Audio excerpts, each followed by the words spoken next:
Levi of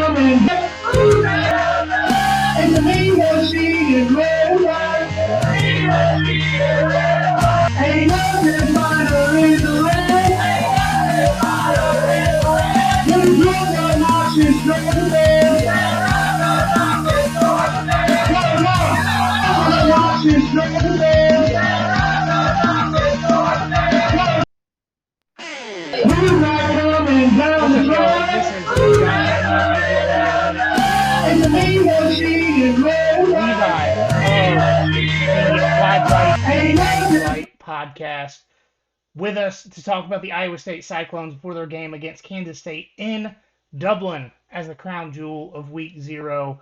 But Levi, you're already in Ireland, so how's your trip been so far?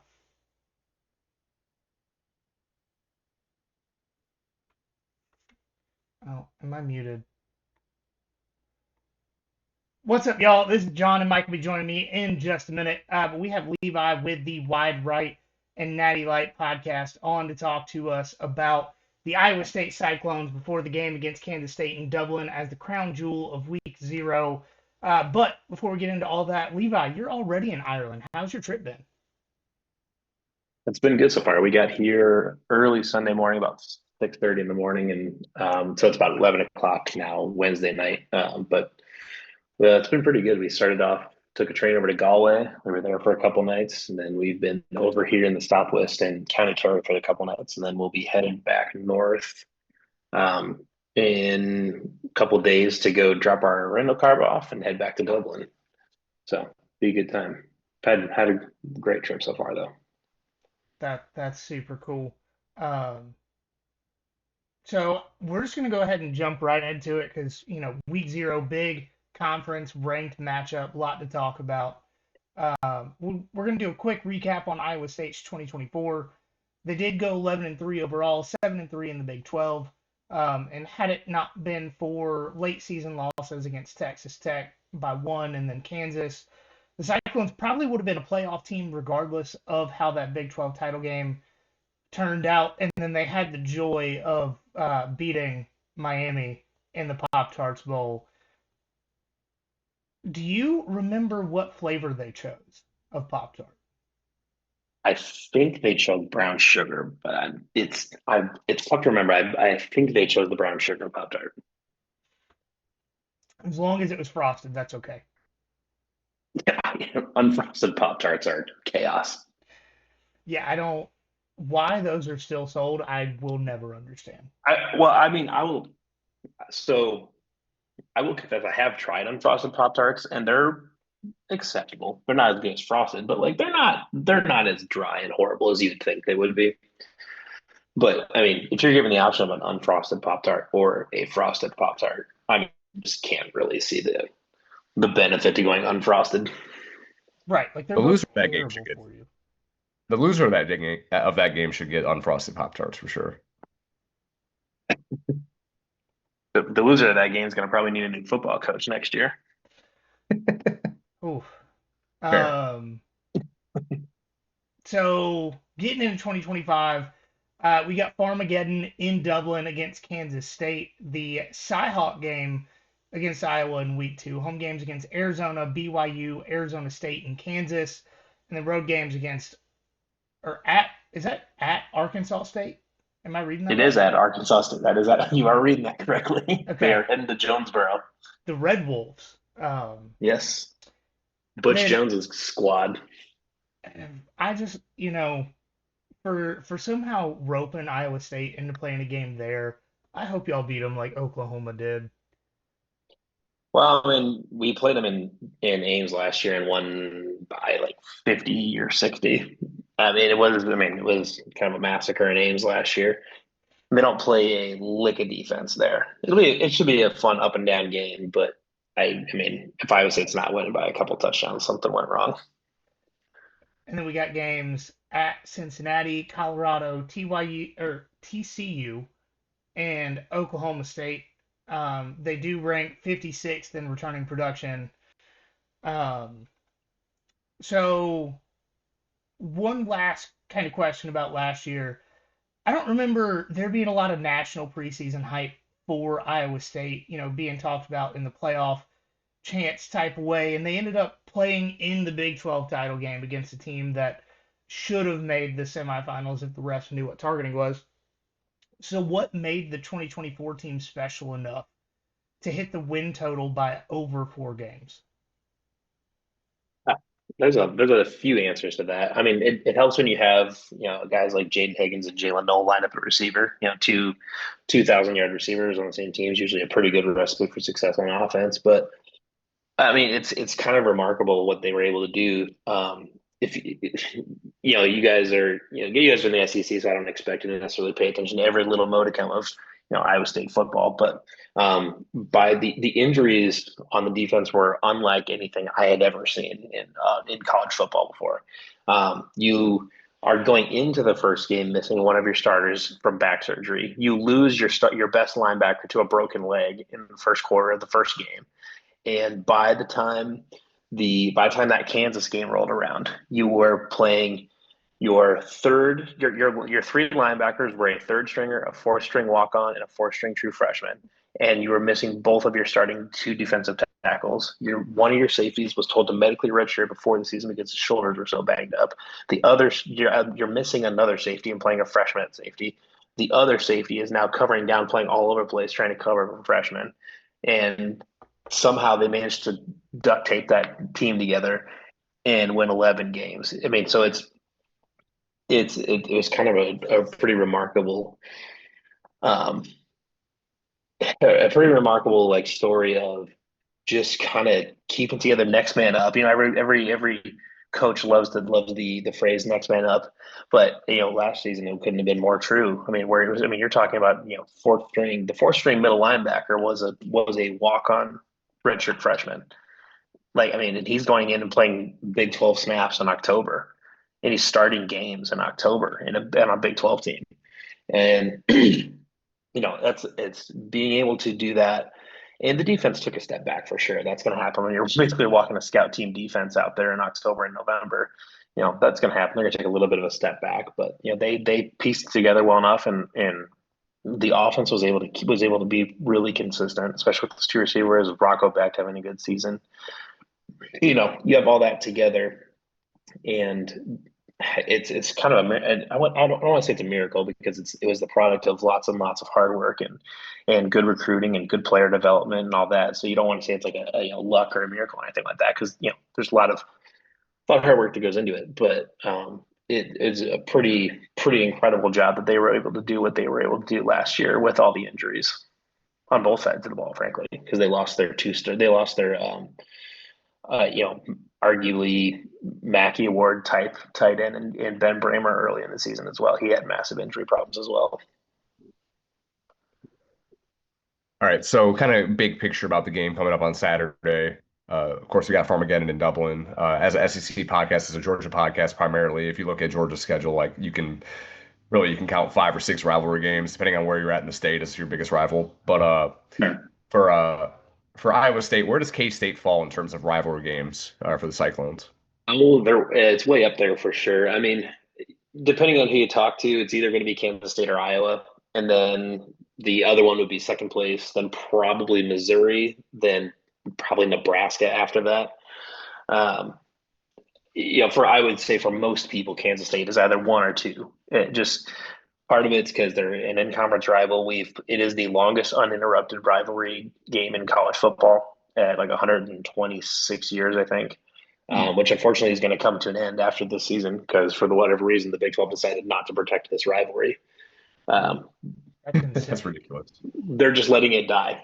It's amazing. They're gonna play their 126th consecutive game in Dublin, Ireland, and then they're just gonna let it go away. With Georgia, maybe not. Yeah, that's like Georgia stopping with Auburn. It's crazy. It's awful, but it's a long-standing rivalry between two fan bases and two schools that are really similar. Both land grant ag schools in the Midwest that play in the Big 12. They played each other a million times. It's been competitive for a long time. The series is just ever so slightly in Iowa State's favor. It was born to be a rivalry, and it's a very heated one. For a long time, it was two schools that were really, really, really bad at football. Now both of them are very, very good at football, so it makes it a lot more fun, especially now you've got a full ranked conference rivalry game, in week 0. It's pretty cool event. For sure. No, it's as soon as I saw this, like I think we did some game, like week by week game rankings in April as some early off-season content, and I've been looking forward to this game since I saw it on the calendar. Yeah. Um, it's wild that we get a ranked conference matchup in week 0. That's also in Dublin. hmm Yeah, it's a cool setting, and like the funny thing is that Farmageddon is like the unofficial fan name for the rivalry. Everybody has adopted it at this point, except the universities. The universities are the only ones that don't call it Farmageddon. Funny enough, um, it's just we've been begging because we've been begging to have them make it an official rivalry, one, so it can be protected on the schedule, but then two, so we can get a trophy for it. Well, Oh, for sure. the trophy that fans have been begging for is actually a full size tractor painted half green and half purple, or half red and half purple, that gets driven between Manhattan and Miami based on who wins the game. Um, There we which go. I think would be probably, I think that would immediately shoot up to top 3 best rivalry trophies in college football immediately. Oh, for sure. I mean, I can't think of one that would immediately. I really can't think of one that would be better than an actual tractor that gets driven between the two schools based on who wins. But um, it's always a fun game, and it's always a close game too. Lots of them, aside from 2020 season when we beat them by 45, they've almost always been one score games. It's a competitive rivalry, fun games, lots of really good players play in this game, and it's a neat rivalry. This type of rivalry is, in my opinion, the absolute fabric of what makes college football great, and like what people should strive to hang on, what they can look at, like, this is what we need to hang on to. This is why college football is cool. This is why it matters. This is why we need to not let it become this over corporatized, like, professional, semi-professional league. Basically, let college football be what it was. If you ever wanted a perfect example of what I think people have in their head as like the perfect image of college football, what makes college football great, Farmageddon should be the game you're looking at. It's two regional schools with dedicated blue collar fan bases that have been there through thick and thin, and they hate the shit out of each other, and it's a good time. Yeah, and going back to how the universities won't adopt the name, nobody knows this outside of like small pockets of Georgia and Florida fans. But that game Yeah. is officially not called the world's largest outdoor cocktail party. Like everybody, like every national media outlet, everybody across the country knows it as, Yep. according to the That, but universities, it's the war for the ore. And they you can fight imagine why. for, yeah, they fight for like a 10-foot tall oak ore, and they call it the Okefenokee ore. Okay. Largest freshwater swamp in the country, man. There you go. Yeah. It, it's, College football rivalry trophies are hilarious. Iowa State's got a dormant one with Missouri right now. It's an old telephone. Oh yeah. The old telephone trophy. If any of you NCAA football video game heads will know about that one.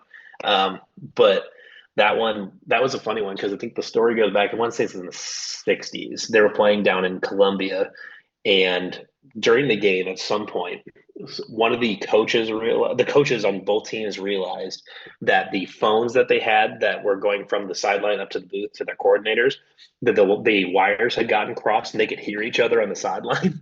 Um, and so they started. I think that was fixed like during the game, but then from there on, they just call it the telephone trophy game. That's I'm awesome. currently looking at the trophy, and that is massive It's with a just an big old trophy. rotary phone on top. It's a Nice, big, nice. big trophy with a rotary phone on top. It's pretty awesome, honestly. And the best part is it has a cool story. It's not some Yeah, manufactured bullshit like Iowa, Nebraska, or UConn and UCF. It's not some manufactured BS like that. You're not a Like fan of it's the civil conflict? it's stupid. I'm a noted hater of most things that UCF considers sacred. including that rivalry and their dumbass national championship that isn't real. It stopped It's Alabama from getting another national championship. UCF won in 2017. Yeah, we recognize UCF for that one. Yeah, see, we don't do the fake national championship bullshit because Oklahoma State tried to pull that shit in 2011 when they got left out because we beat their ass in Ames in November. Um, but so we don't do that fake national championship stuff around here. But it's one of those things. That's why Iowa State has fun rivalries. I would love to actually. I would love to get. I think a fun one would be for Iowa State that has basically never been explored. I would love to see Iowa State develop a yearly rivalry with Wisconsin. Iowa State and Wisconsin would be an unbelievably good, fun rivalry game. Yeah. It's two fan bases that drink an extraordinary amount of beer, and like, you just go back and forth between the two. Jamie Pollard is a Wisconsin alum. Like there's tons of back and forth between those two. Culturally, they're kind of different schools because they're more of like a medical school, like a medical school, law school type of university, like most of the Big Ten. And then Iowa State's kind of the ag school, but that would be a fun one. So getting back into the game just a little bit. So Rocco Beck is how you pronounce it? Becht, yeah, his dad was Okay, Anthony Becht, who played tight end for the Rams. I gotcha. Yeah, He's back along with the offensive coordinator Taylor Mauser. Mauser. Yep, Taylor Mauser and Rocco Becht are both back. It's Taylor Um, Mauser's second season calling plays and Rocco's third season at quarterback. so with losing a couple of wide receivers, specifically to the Texans in the draft, what should we expect out of this offense? So the offense, I think, is going to look like this is another pull for the real college football nerds here. But back in the 2019 to 2021 days, when you had Brock Purdy and Brace Hall running around with Mhm. Charlie Kohler and Chase Allen and Dylan Sainer, um, I would expect to see an offense in the same neighborhood as that. Now they don't have necessarily a back that is as good as Brace Hall, but they have a couple that can combine. They can you can get Jason Giambi in the aggregate. You can build Brace Hall with Carson Hansen and Abu Sama, and you should have the most experienced offensive line since those teams. You should have a running game that can replicate largely what they did. You've got a very very deep tight end room that can replicate what Charlie Kohler, Dylan Sainer, and Chase Allen were. And then a receiver, they brought in a couple really nice transfers. Chase Sowell from East Carolina, who was sought after heavily by Florida and Miami both, and actually he's a Florida legacy and still chose to go to Iowa State. And then they also got Xavier Townsend, who was a transfer from UCF, kind of a gadget type receiver. That from the film that I've gotten to watch in both of them, seemed like a really nice, easy plug and play replacement for Jaden Higgins and Jalen Noel, respectively. With Chase Sowell being 6'3", 6'4", good hands, good after the catch kind of guy, and just a good kind of reliable red zone target, that kind of guy. It was Xavier Townsend, much the same vein of Jalen Noel, where you can send him deep on a seam because he's got big time speed, big time top end speed. And then you can also bring him around on a jet sweep, on a tunnel screen, whatever you need from him. He can just get him the ball in open space and let him go, kind of guy. So they've got a couple good receivers in there, but I think because of the depth at the tight end spot and the fact that the offensive coordinator is the tight ends coach, and I would say generally speaking, when they have the bodies available, really likes to be really likes to use the tight ends in the passing game. I think you're going to see a lot of instead of you know 3 and 4 receiver sets where you're sending Jalen Noel and Jaden Higgins downfield on a lot of snaps. You'll see um, some more. You'll see more more dynamic play calling in the running and the play action game and the RPO game. Because like what Iowa State likes to do a lot, if you watch back to that days when Tom Manning was the offensive coordinator, he is now the tight ends coach in Indianapolis for the Colts. He actually was there for a little bit too, and he was essentially the reason that Eric Ebron had kind of his little up and come in his career, his kind of comeback there. But you start seeing it a little bit too. They do it a little bit with the Ravens as well. But basically, you're running RPOs and play actions to either side, kind of as either as a rollout or say as an RPO. And what they'll do, they'll run a stretch to one side, and then they'll pull back and run in. They'll run it out of maybe 12 or even 13 personnel, and then they'll have one of the tight ends leak out through the run blocking and just hit them on a seam, essentially, just right over the top. I would say loves to leak out tight ends on RPO reads, play action, things like that.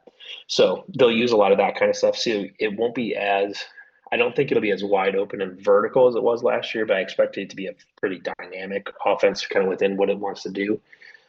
Getting really creative with getting tight ends open, getting guys like Xavier Townsend and Abby Sama and Carson Hansen, getting them free in space with the ball in their hands, things like that. So I think it'll be a fun little offense, and I think it'll be really hard to defend, especially if they can get the running game up and going to where it can be.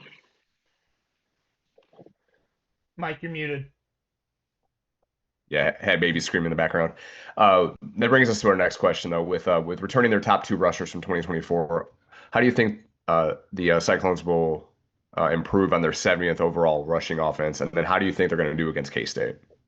Yeah, so the offensive line is obviously the main factor in basically any normal running game. You know, there can be exceptions to that if you have some exceptionally talented running back.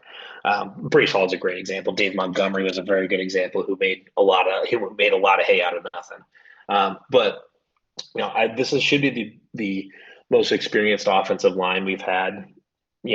Almost under the entire Matt Campbell era, but at least going back to the 2020 Fiesta Bowl team. And when you have that and you're going to be able to consistently run 12 and 13 personnel with your tight ends on the field, being able to create space for the running backs with 8 or 9 good run blockers on the field is a nice advantage to have against a lot of teams that don't necessarily have the front six or front seven to deal with that. So you can improve that essentially. This is the oversimplified answer to it is that block better. That's how you run the ball. You block better. But Carson Hansen does a nice job he's very much your old school north south. He's perfectly happy to take a handoff between the A gap and run into a middle linebacker's chest and fall forward for 4 or 5 yards and do that over and over and over and over and over again. He's perfectly happy to do that. Abu Sam was a big time explosive back. Early in his career, he's had a little bit of trouble being patient, finding his off tackle, his B gap runs, things like that, and knowing which hole to hit and knowing exactly when to push through it and versus when to be patient. But if you can get the guy in open space, he's unbelievably explosive at the running back position. He is Iowa State's currently their active all-time leader in yards per carry. And that's with him even kind of struggling last year a little bit too. It's just when you can get that guy in space, he's so good. So if he can take a step forward and just be better at finding his reads and finding his cutback lanes and things like that, he's primed for to really break out this season. So it's kind of a combination of those two guys making improvements there, and then I think the shift to having 1, 2, maybe even 3 tight ends on the field, on most plays, I would say, gives you a lot of flexibility in the running game.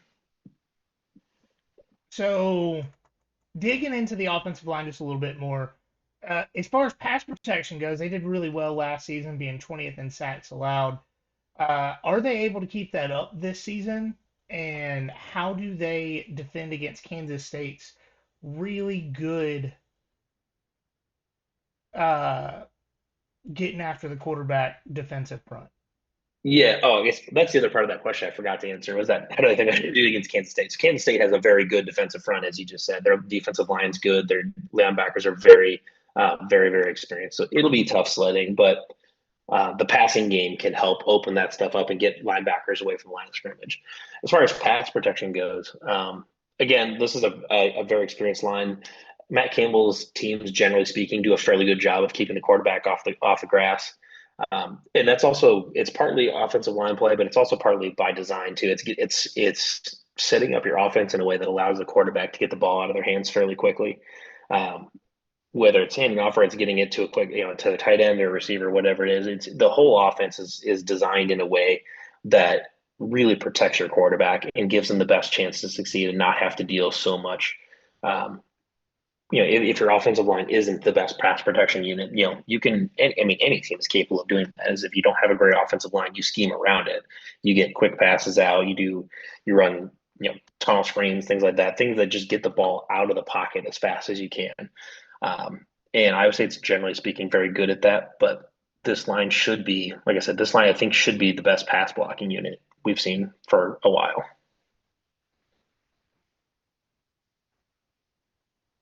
Mike. Oops, sorry. All right, so moving on to the defensive front. So it did struggle last year. Numbers probably skewed by Cam Scadaboo in that Big 12 championship game, but still seemed to be a weak point in 2024. So is that will this be a better year, and if so, how much better? Yeah. So the defensive line is probably the single biggest question I would argue on the entire team, frankly, because it was the pass rush just wasn't good last year. It wasn't good enough. Part of that is due to injuries.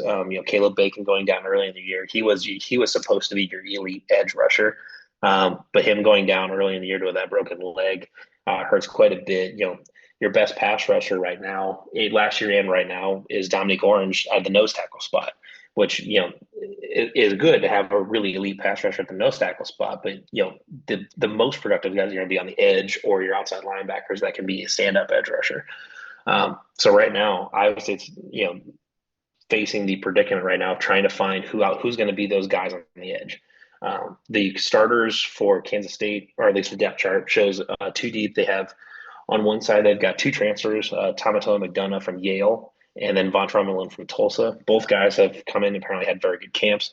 Tamatoa McDonough was given the number 58 jersey, which at Iowa State is a big deal. That's a jersey that they hand to kind of the most. They give it to the lineman, the defensive lineman specifically, that has shown kind of the most leadership, the most growth in the offseason, and kind of best portrays it's the Curtis Bray Award. It's named after an old defensive line coach of Iowa State's that he passed away, I want to say 6 or 7 years ago now. I believe they get a heart attack. But they created this award, this giving 58 to kind of the defensive lineman that most exemplifies leadership and just kind of what the room is intended to be about. And giving that to a transfer that just entered the program, I think, is a big deal. That shows quite a bit, especially when you've had like Dominique Orange, who's been in the program for a long time. You've got veterans that have been in the room, and that's not to say that they aren't worthy of that, but giving it to a new transfer coming in, I think, is a big deal and shows what kind of player they think he is and what kind of leader they think he is. So it's an exciting name having Tamatoa McDonough there. On the other side, you're looking at Kenny Eziogu, who's been at Iowa State for a long time. He's got prototypical size. He's 6'4", 6'5", 280, 285, I think. Prototypical size for that. A modern defensive end. He's super athletic. His entire thing is he's got to increase his motor. He's got to decide. He's got to make a conscious decision to play with a high motor. If he flips that switch in his head and he turns it on every play and comes and gets after it every single play, he can be an all Big 12 defensive end. He absolutely can be. It's just that he's kind of got to decide to do it. He's got to be more consistent. If Tamatoa McDonough and Vontrell Malone work out on the one side, and you have Kenny Eziogu and a couple other guys work out on the other side, Iowa State's defensive line should be solid enough where you can let their unbelievable depth at linebacker really help out with different edge rushers, Caleb Bacon, Bo Goodwin, those guys coming off the edge to help supplement that.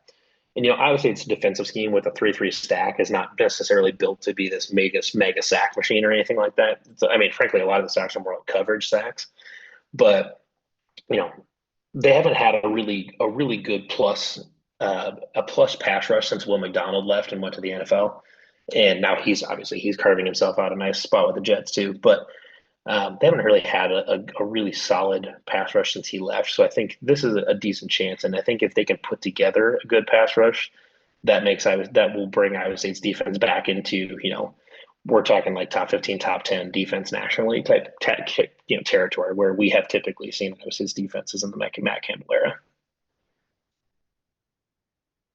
So for this game, rushing attack, Kansas State was, I want to say, top 5 in the country last season. How do you see that battle playing out?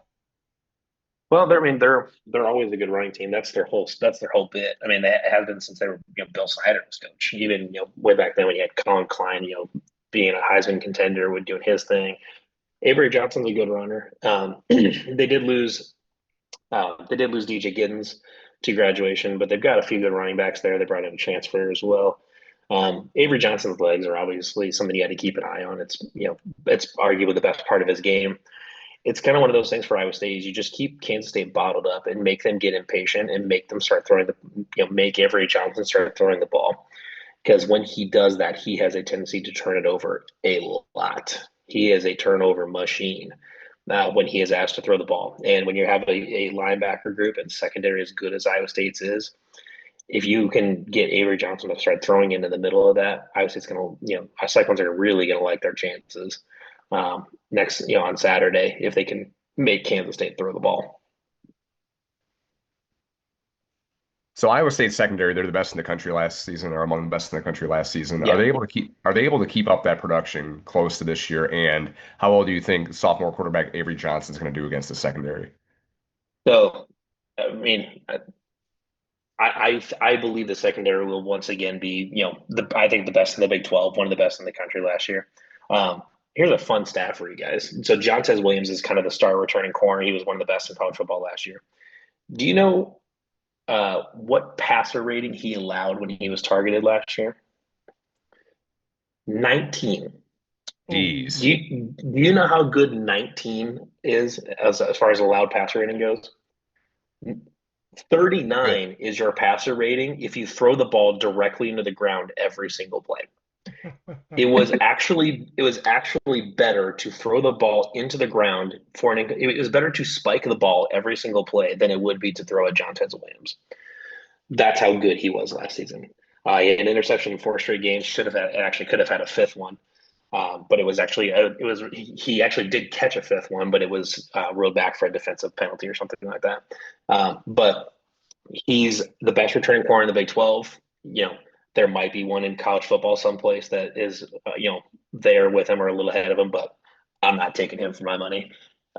You have that guy. You have Iowa State's safety group is always rock solid. Jeremiah Cooper's back there. He was an freshman All-American. He was a first-team All-Big 12 guy his first 2 years in college.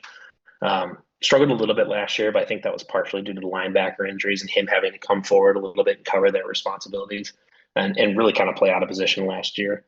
But if he can get back up to an All-Big 12 level, Iowa State secondary will be really, really good once again. And as far as defending Avery Johnson, like I said, I think if Iowa State can make Avery throw the ball 35 or 40 times, I think Kansas State's in trouble because they will get Avery Johnson will give you the ball a couple times if he has to throw the ball that much. It's just he's had a massive turnover problem. Last year they gave him fits in the passing game. Kansas State was really struggled to throw the ball outside of a couple broken plays against a scout team defense. Yeah, every time you talk about Avery Johnson turnovers, I just think of the end of that first half against BYU, and that was rough.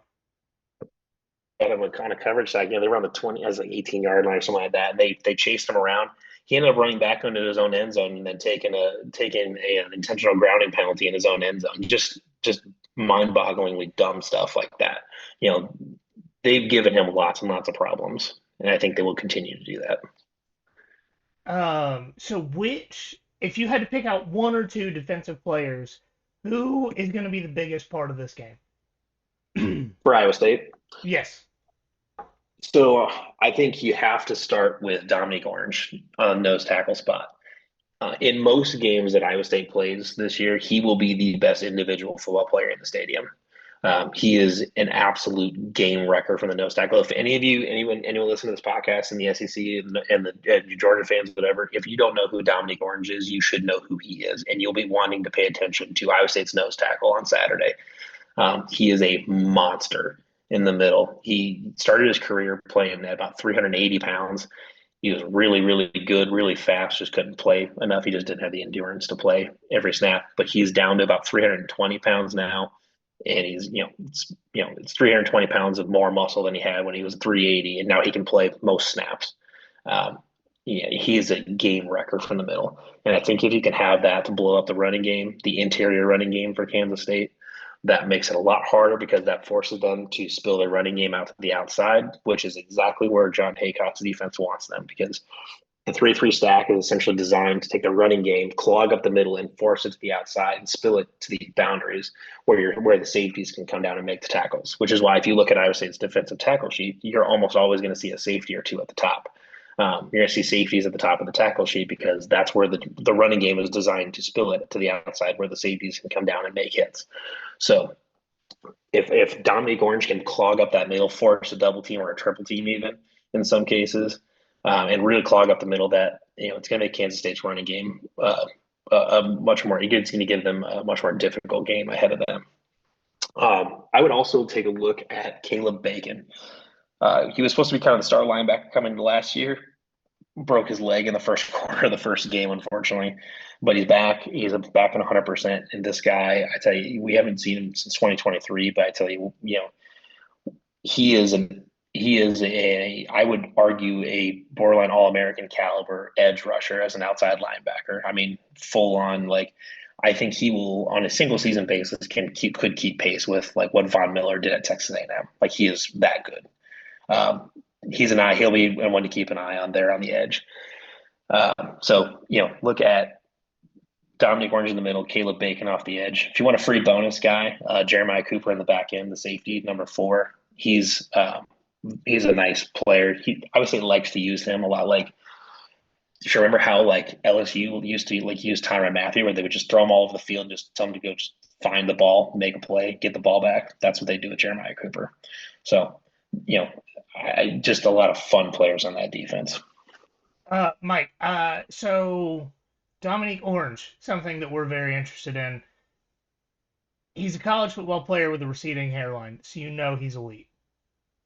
Mm-hmm. Like, we determined that he's also been on Bruce Feldman's freaks list for a couple years in a row now. Yeah, once we saw Brock Bowers had the hairline of a 60-year-old man, we were like, that's it. If you don't have a hairline, you're an elite college football player. And watch out for Gunnar Stockton this year. Same deal. Absolutely. Yeah. Wait till you check out the hair on like 3 of Iowa State's starting offensive linemen. They all look like 40-year-old men. Hell yeah, that's what you want. I mean, you just ruined them, and Jim Harbaugh is gonna pick them with his first-round picks forever. Yeah, do what you got to do, I guess. Shout out Jim Harbaugh and the Chargers for taking a chance on Miles Purchase, who played corner last year for Iowa State.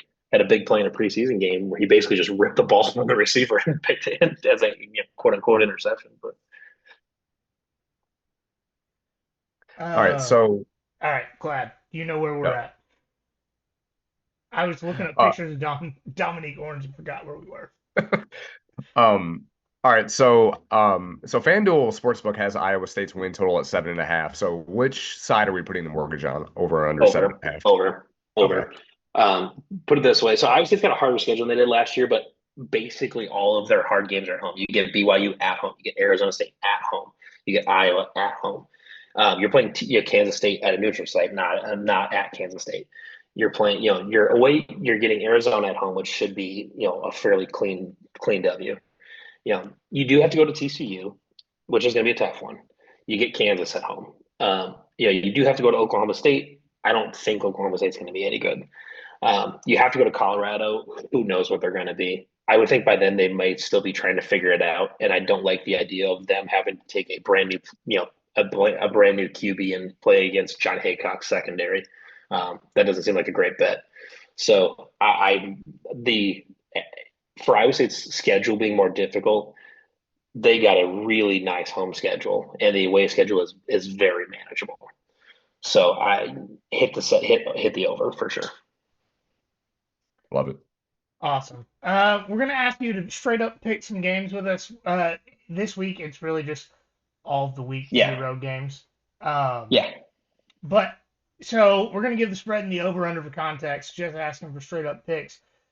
Idaho State Bengals at UNLV. UNLV favored by 25 over under big 64. favorite. Yeah, I mean UNLV straight up, and then I would take them to cover that 25.5. They can move the ball very, very well. And Idaho State's not a very good FCS program. They're really not. We went over that the other day. It's really bad. UNLV is probably I would say they're a dark horse to be the G5 team in the playoff this year. Mm. Yeah, we're on the same page with that. We went through our 12-team playoff picks this past weekend, and they were my group of five team.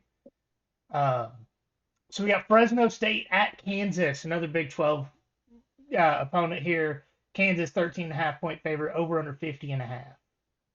Okay, the state will cover that. They're playing at their brand new stadium, and Kansas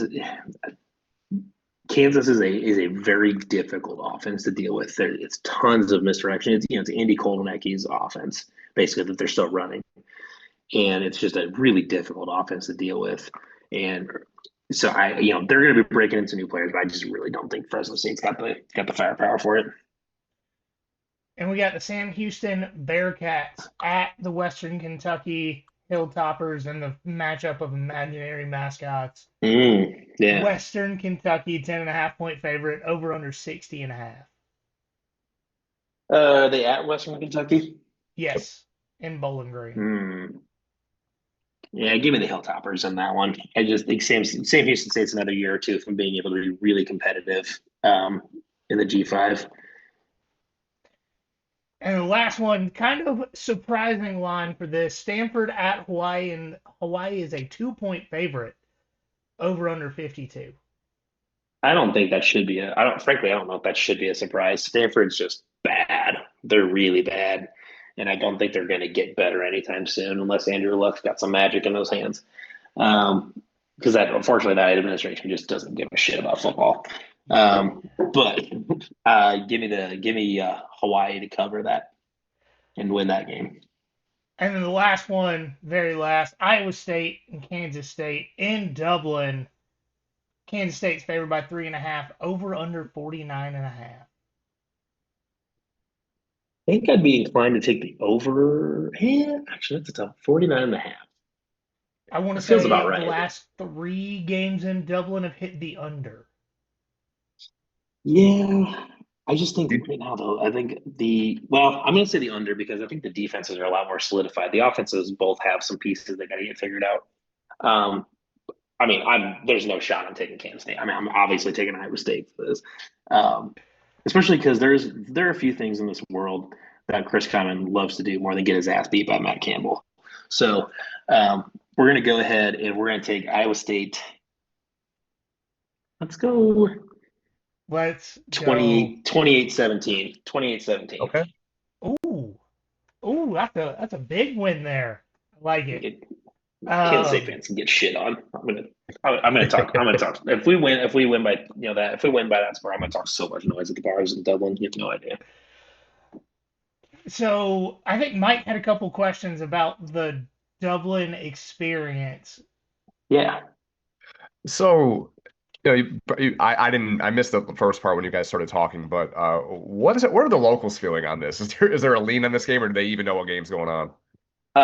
So two parts of this. One, I have barely been in Dublin. I got to Dublin, caught a train out to the West Coast, and I've been out on the West Coast of Ireland the whole time. But the locals in general are very excited for the game. They couldn't possibly give a shit less who wins. They don't care. But it's actually the game is a very big deal. Like we're over in Galway, which is 3 hours away, over on the complete other side of Ireland from Dublin, and they've got like banners up welcoming Iowa State and Kansas State fans. There was an Iowa State and Kansas State flag up on poles at Kylemore Abbey. I've seen pictures of I've seen Iowa State and Kansas State fans, and I've seen pictures of them in every corner of this damn country, and then really every corner of the British Isles at this point. There's lots of people visiting Scotland and England too. It's a big event for Dublin and for Ireland as a country too. So they're all excited for the game. It's a big deal, but they couldn't give two shits about who wins. That is pretty awesome. They have a beautiful stadium there. I know it's small. Viva Stadium's gorgeous. Yeah, it's like 51,000, so it's a decent size. Yeah, I mean, for Europeans to give Americans so much trash about how we don't know how to do sports. I mean, at least in the SEC, our stadiums hold some of their entire country's populations. But No, I just it really it's a beautiful stadium. This has become one of my favorite events of every season, and it's Yeah. so cool to have two legitimate conference championship playoff contenders playing in week zero, very first game of the season, 12 noon, ranked conference matchup. Like we're finally here, and it's exciting to have a good game in week zero. Oh yeah, I mean it's always a long off season, but for us counting down to this week in this game, it's an even longer off season. So it's just good to have college football back. But being able to kick it off with Iowa State, on now international TV, doing that is a it's really cool for our fan base. Well, we have a few things to close up on here at the end, but we appreciate you coming on and talking to us. And if you guys ever want a Georgia guest, feel free to reach out. We'd love to come Well, talk. hey, I tell you what, with the non-guaranteed seating anymore, if Iowa State makes the playoff, there's a chance that they could end up hosting a first round game. And if you guys end up finishing third in the SEC, you know, or finishing fourth or something like that, just low enough to not get the first round. Maybe we see Georgia make a trip to Jack Trice Stadium in mid December and see what happens there. I that as someone who enjoys the heat that I live in Savannah, I that sounds awful. I Oh, it's hate. gonna be. Yeah, it'll be about 15 degrees and there'll be about 6 inches of snow on the ground. It'll be a great time. Nope, that's the opposite of a great time. That's all the motivation we need. Yeah, that's all the Not to finish motivation fourth. we need to not be in that position. It's always funny when you get to like the November and December games and you get like teams from like Texas and stuff like that come up and you can always just see the players that are from Texas and only ever played in Texas or Florida or wherever. They are fucking miserable. They want no part of being up there. They want to go home and be done. I I, remember I host a podcast with a former player and he was part of the 2016 and 2017 teams. And so in 2016, people forget Iowa State beat Texas Tech and Pat Mahomes and the Texas Tech Red Raiders 66-10 at home. And he was telling me about how that game they were in like the second quarter and it was like it's like 35-7 or something like that. We're blowing them out. And the Texas Tech DBs are out there just saying how much they want to go home because it's cold and they're getting their ass beaten. yeah, that was So me in the entire eight overtime Georgia Tech game last year because my seats in Sanford are there's no protection from the wind. So it was like 35 with 20-mile-an-hour winds. And that's football weather, baby. yeah, no, absolutely. I've spent a lot of time in the snow in my life, and I hate it. That's why I continue to move south. I legitimately tried to sell my house when it snowed here in January. Told my wife, I was like, that's it. Let's go further. I'm done. I don't like it. I don't want it. I want to go home. you're, you're gonna end up down there in the Caribbean here pretty quick. Look, a friend of mine just moved to Guatemala and asked me if I wanted to help run a restaurant, and it's, I Thinking still about haven't it. given him an answer. Just thinking about it. On the table. It's funny though because I just because of where I'm from, I'm cold blooded, so I can if you're giving me the option between going to a hot beach or I can go hike a mountain in Iceland, give me the mountain in Iceland every day of the week. Yeah, it's gonna be a no for me, dog. I grew up in Detroit. Again, I keep moving further south as well. I don't know, man. I just for some reason give me the winter over the summer any day of the week. No, give me a cold beer or 20 on the beach with about 95, slight breeze. Maybe I'll get to surf a little bit at high tide, like that sounds like the perfect Saturday.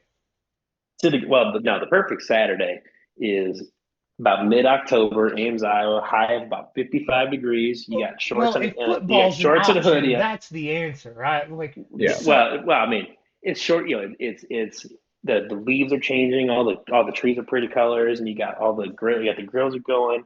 You're sitting down. It's a nice dewy morning. You got shorts on. You got a hoodie on. You crack an ice cold Bush Light just right there. 5:30 in the morning. We're going. We're sending it. Life doesn't get a lot better than that right there. now the way you said grill and beer at 5:30 in the morning, like I now need to get to an Iowa State game. Yeah, right. Brother, you don't even know, man. We get after it. When you spend so many years sucking at football, you get really good at tailgating. And Now we're just really good at tailgating and football. There you go. Awesome. Well, like I said, we got a couple things to close up on here, but we appreciate you talking to us. Um, share where people can find your content. Yeah, so I'm the site manager for SB Nation's Iowa State site called Wider and Natty Lite. You can go to wideranddnattylite.com. We've got all of our articles and stuff there. You can find us on Twitter at YRTNat at YRTNattyLT. We're on Blue Sky and YouTube and all sorts of stuff. We got a YouTube channel and we got Twitch streams once in a while. We've got our Discord server. We're all over the place now. Awesome. Like I said, we appreciate you coming on and talking to us. We learned quite a bit, but we've got a couple of things to close up on, and we appreciate it. Have a great time at the game, and drink 1 or 12 Guinnesses for me. Yeah, I have to raise that number up a little bit, but I think I'm at 12. Well, I was just saying for me. Yeah, I've got that taken care of, I think. So, all right. Well, thanks for having me, guys. I'm gonna get to bed. So, Awesome. Appreciate you it. guys later. Thanks. I appreciate it, man. Thank you. Yeah. Awesome. We appreciate Levi for coming on and talking to us. And, like he said and we said, this is normally an 8 o'clock recording time for us. He said that was 1 a.m. for him. So we made it work. We are truly super excited for this game on. Could you imagine if we recorded at 1 a.m. like after a game, how belligerent, just like inaudible that would be? Especially because the only time I'm available 1 a.m. after a game is after a watch party, this season at least, which we'll be doing at Rock House this year. Yeah, no, especially, man, let's just say Mississippi State. Obviously, it's a noon game, but let's say me, you, and Caleb record in person right after, let's call it 5 o'clock. Before the dinner carbs have started to absorb any of that alcohol. That would be sick. I'm down. Yeah, we might actually have to do that now that I say it out loud. Yeah. Sold. Yeah.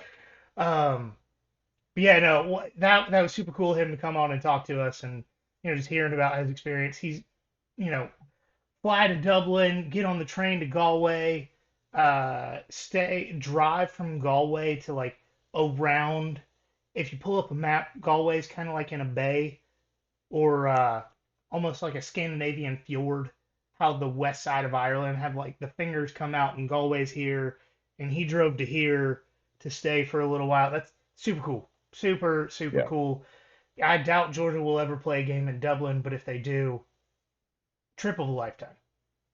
Oh yeah, for sure. And they need to add about 40,000 seats to so I can afford the tickets because boy, that's if I didn't have season tickets, I couldn't afford to go to most of the home games this year. Oh right, yeah. It's Bama, insane. I've seen in my section Bama tickets going for like $2,000 a piece. Yeah, that seems about right. Yeah. I'm surprised it's not And higher. It'll probably go higher if they're both undefeated, I'm sure. and man, I just think back to when I paid 300 a ticket for close to my section for Notre Dame in 2019. Like what? I know Georgia's won some titles, but like Notre Dame playing in Athens for the first time, or Bama playing for the third time this century, fourth time this century, I know which one I would rather go to if I didn't already have tickets. We got to pick this game. I'm gonna let you go first. You know what? Initially going into it, I was on Kansas State with that, but after our guest, talked so highly of them and even went on the over on the 7.5 win total for them, you got to start somewhere. So I'm going to Iowa State. Boy, he talked me into it too. I was with you. I was thinking Kansas State. I said Kansas State was going to play for the Big 12 championship. I immediately regret that. Well, a week and a half later, regret that.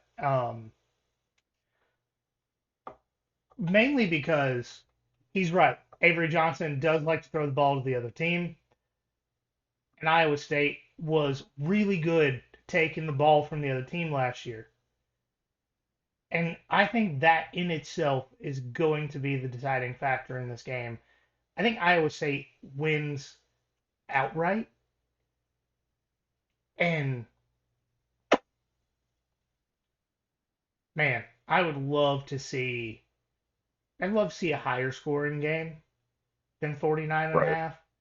But the last three have hit the under, including last year. Um, I think I gotta go under, and I hate it. Yeah, I'm probably on the same thing. I didn't say that, but yeah, I think Iowa State wins straight up and it hits the under on that. And just from recent history, whoever loses this game is going to fall off a freaking cliff. So for Yeah, the rest of the season, I'm really glad I said Arizona State was still going to win the Big 12 though, because yeah. if I had said Kansas State does, that might look rough for me. Then Um, you pick them to go 0-1 to start. Yeah. yeah. But no, that was awesome. Hmm. As always, guys, follow us on social media. Nothing.finder.pod on Instagram, at FinderPod on Twitter, Facebook, YouTube, TikTok. Just check us out. You can find us there. If you haven't noticed, behind us, we got the new logo up and out. All of our social media, we will be transitioning over tonight for the new logo. We got some new graphic backgrounds coming. It's kind of a slight rebranding. On the episode y'all are going to hear tomorrow with Caleb and myself picking the rest of the games of the weekend, we'll kind of talk about it a little bit more. But we're super excited about it. We're super excited to try and get some merch for these watch parties with a new logo. And we're just really excited for the watch parties, man. We are 3 weeks, give or take. Uh, Saturday will be 3 weeks yeah. Yep. Hmm. from our first watch party, Georgia versus Tennessee in Knoxville. Um, I've been invited to go to that game by multiple people, and I've given them the same answer. I do not want to spend the night in the Knoxville jail, so I will not be attending the game. Smart. Yeah. But yeah, no, we're super excited about the watch parties. Football's right around the corner, and heck, by the time you guys are hearing this, it'll be 2 days away, and then by the time you hear the next episode, it'll be a day away. Um, Yeah. so always remember, guys, there's nothing finer in the land. Then a drunk obnoxious Georgia fan. Recording stopped.